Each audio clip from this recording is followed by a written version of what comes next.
పూర్తి వివరాలు చూసే ముందు మా ఛానల్ ని సబ్స్క్రైబ్ చేయడం మర్చిపోకండి. నమస్కారం. వివాహానికి ముఖ్యంగా స్త్రీ పురుషులకు వధూవరులకు వివాహంలో మీరు కలిసి ఉంటారా లేదా అనేది చూడడానికి ముఖ్యంగా శుక్రుడు కలత్రకారకుడు శుక్రుని గురించి మీరు చూడాలి. ఎవరి జన్మ జాతకంలోనైనా శుక్రుడు 6, 8, 12 స్థానాల్లో ఉండకూడదు. అంటే 6 స్థానం కానీ 8వ స్థానం కానీ 12 స్థానంలో శుక్రుడు ఉంటే వీరికి అమ్మాయికి కానీ అబ్బాయికి కానీ వీరి వివాహ అనంతరం చాలా ఒడిదుడుకులు సమస్యలు అనేవి ఉంటాయని చెప్పొచ్చు. అంటే భార్యాభర్తల మధ్యలో కలతలు ఎక్కువగా ఉంటాయి. ఎప్పుడు గొడవ పడుతూ కొట్లాడుతూనే ఉంటారు. శుక్రుడు కలత్రకారకుడు శుభగ్రహము కాబట్టి 6, 8, 12 స్థానాల్లో ఉన్న ఇది మంచి స్థానాలు కావు. అయితే కొందరు వివాహం చేసుకున్నాక కొన్ని రోజులు బాగుండి మళ్ళీ తర్వాత గొడవలు పడుతుంటారు. గొడవలు కొట్లాటలు ఒకరి నుంచి ఒకరు మాట అనుకోవడం ఇలాంటివన్నీ జరుగుతుంటాయి. ఇవి ఇలాగే గొడవ పడుతూ దూరంగా ఉండిపోవడం ఇలాంటివి కూడా జరుగుతుంటాయి. కారణం శుక్రుడు ఇద్దరిలో అలాగే ఉంటే మాత్రం అది వెంబడే జరుగుతుంది. ఇద్దరిలో ఒక్కరికి ఉంటే అది కొన్ని రోజుల తర్వాత వీరు దూరమైపోవడం జరుగుతుంది. అంటే వివాహమై కలిసి ఉన్నా కూడా వీరు అన్యోన్యత ప్రేమ అనురాగాలతో ఉండరు. దీనికి కుజుడు బాగుంటే ఆకర్షణ ఉంటుంది. మరి కుజుడు కూడా బాగాలేనట్టయితే ఆకర్షణ అనేది ఉండడం జరగదు. స్త్రీకి కానీ పురుషుడికి కానీ శుక్రుడు బాగుండాలండి. వివాహానికి శుక్ర స్థానం బాగుండాలి. అందుకే మీరు వివాహం చేసుకోబోయే ముందు ఇలాంటివన్నీ చూసుకోవాలి. శుక్రస్థానం ఎలా ఉంది, 6, 8, 12లో ఉందా లేదా అనేది చూసుకోవాలి. ఇక స్త్రీ కూడా 6, 8, 12లో ఉంటే కూడా 8వ స్థానంలో శుక్రుడు ఉండకూడదు. ఉంటే అది మాంగలిక దోషం అని అంటారు.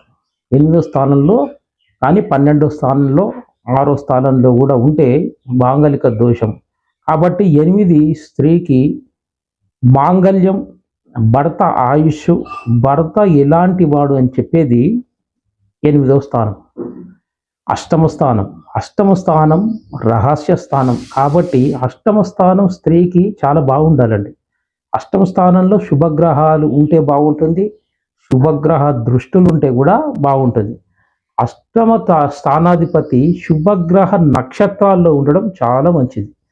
ఇక అష్టమ విషయానికి వస్తే స్త్రీకి మాంగలిక దోషం ఎలా ఏర్పడుతుందంటే శుక్రుడు 8లో ఉన్న మరి పాపగ్రహాలైనటువంటి కుజ నక్షత్రంలో రాహు కేతు శని నక్షత్రాల్లో ఉన్నా కూడా ఈ ప్రభావం చాలా ఎక్కువగా ఉంటుంది. ఇక వివాహ అనంతరం వీరు విడిపోవడానికి చాలా ఆస్కారం ఉంది. ముఖ్యంగా కుజుడు అంటే ఫైర్, అగ్నితత్వ రాశి, ఆయన మరి మిలిటరీ అధికారి, యుద్ధ సైన్య వీరుడు.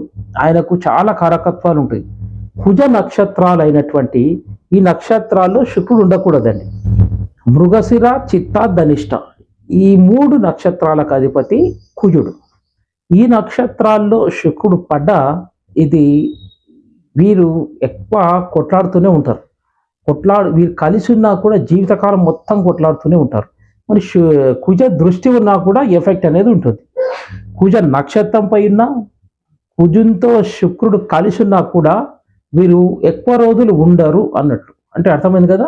నక్షత్రాలు ముఖ్యంగా తీసుకోవాలి. ఇది నక్షత్ర జ్యోతిషం కేపీ కృష్ణమూర్తి పద్ధతులు అయితే నక్షత్రానికే వారు ఎక్కువ విలువిస్తారనమాట. నక్షత్రాన్ని బట్టి వాళ్ళు చెప్పడం జరుగుతుంది. అలాగే కూడా మన సంప్రదాయ జ్యోతిషం వేద జ్యోతిషంలో కూడా మరి కేపీ పద్ధతిలో కూడా వేద జ్యోతిషంతో పాటు కేపీని కూడా కలిపి చూసినట్లయితే పర్ఫెక్ట్ ప్రిడిక్షన్ అనేది ఇవ్వడం జరుగుతుంది. నక్షత్రాన్ని కూడా చాలా ముఖ్యంగా పరిగణనలోకి కుజుడు, రాహు, కేతువులు శని నక్షత్రాల్లో ఉంటే ఇబ్బంది కలుగుతుంది. రాహువు శని కుజ నక్షత్రాల్లో శుక్రుడు కలిసి ఉంటే స్త్రీకి మాంగలిక దోషం. వీరు వివాహం తర్వాత కలిసి ఉండరండి, దూరం ఉండిపోవడం లేకుంటే విడాకులు అయిపోవడం జరుగుతుంది. మరి రాహు నక్షత్రాలు ఆరుద్ర, స్వాతి, శతభిషం ఈ 3 నక్షత్రాలకు అధిపతి రాహు. ఈ నక్షత్రాల్లో శుక్రుడు ఉండకూడదు. ఈ నక్షత్రాల్లో శుక్రుడు ఉన్నట్లయితే ఈ వివాహము ఎక్కువ రోజులు నిలబడదు. అంటే మరి రాహువు పాపగ్రహము, ఆ గ్రహంతో శుక్రుడు కలిసిన ఆ నక్షత్రాలపై ఉన్న ఈ ఎఫెక్ట్ అనేది బాగా ఉంటుంది. సంప్రదాయ జ్యోతిష్యంలో పాపగ్రహాలతో కలిస్తే దోషం ఉన్నట్లే, వివాహం తర్వాత కలిసి ఉంటారని చెప్తారు. కానీ ఆ నక్షత్రాన్ని కూడా మనం తప్పకుండా తీసుకోవాలి. రాహుతో కలిసి ఉన్నా కూడా ఏ నక్షత్రంపై శుక్రుడు ఉన్నాడు అనేది తెలుసుకోవాలి. భార్య భర్తలు కానీ వివాహం అయిన తర్వాత వీరు కలిసి ఉంటారా లేదా అనేది అష్టమం, షష్ఠస్థానం, వ్యయస్థానం చెబుతుంది. కనుక 6, 8, 12లో శుక్రుడు పడినప్పుడు మరి ఏ నక్షత్రం ఉందో చూడాలి. పాప నక్షత్రాల్లో కానీ పాపగ్రహ నక్షత్రాలు రాహు, కేతువు, శని, కుజ నక్షత్రాల్లో ఉంటే అవి పెద్ద సమస్యనే అని చెప్పొచ్చు.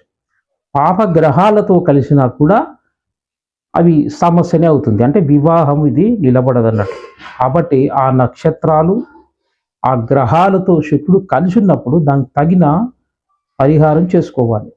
వివాహం అయిపోయిన వారికి ఇలా ఉన్నట్లయితే కింద కన్సల్టేషన్ నెంబర్ ఉందండి, తీసుకోండి. దానికి తగిన పరిహారం చూసి చెప్పడం జరుగుతుంది.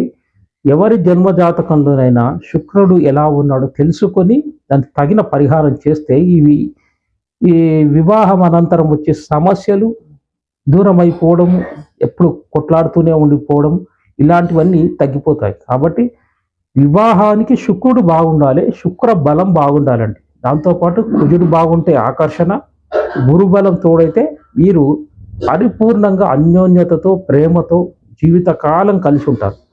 ఇలాంటివన్నీ ఉన్నాయా లేవా అంటే మీ జన్మజాతక పరిశీలన చేస్తే తెలుస్తుంది. సర్వేజన సుఖినో భవంతు.